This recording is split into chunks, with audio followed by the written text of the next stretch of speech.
We got back across the channel and we're just about 20 minutes away from our base and the ship exploded. Flak from German ground guns pelted navigator Jim Talley's airship, and his B-17 caught fire after a bombing run during the Battle of the Bulge back in 1944. I said, there's a fire in the nose.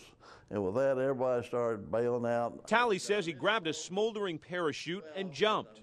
But in the rush to escape, his bombardier bailed out without a chute. So he had a free fall to his death, and I've had nightmares since then about that. And I had a free fall all the way down to about 2,000 feet. In recounting his frantic free fall, Talley turns to an old tape recording. And now I return you to Cecil Madden in London.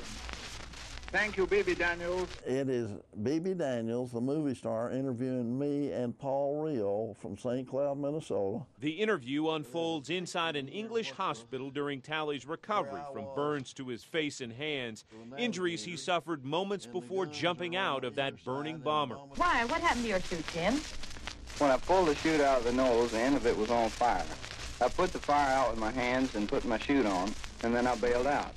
As I was going down with my back to the earth, I pulled the ripcord, and the chute didn't open. I started pulling the silk out by hand, and thank heaven she opened up. When I came down, I landed in a wheat field, and a British farmer picked me up and took me to the hospital. That was a narrow escape. The BBC shipped the tape back to Knoxville. It came to WBIR, and Talley says the station made sure his family heard the interview and received the tape. I was very lucky to get home. Talley says he'd left home, joined the service in part to escape a brewing battle with his mom. He was 19 and wanted to marry. She told him he was too young. I would much rather have taken on the Germans than fought with my mother over this nice, beautiful girl I was dating. At war, he learned the value of life and the true meaning of loss. One day there was a mid-air collision over my field, and I lost 18 friends in one accident. So yes, I lost a lot of friends. That's just part of it. Talley says he never got used to getting shot at. He shook for days after his narrow escape from that burning plane.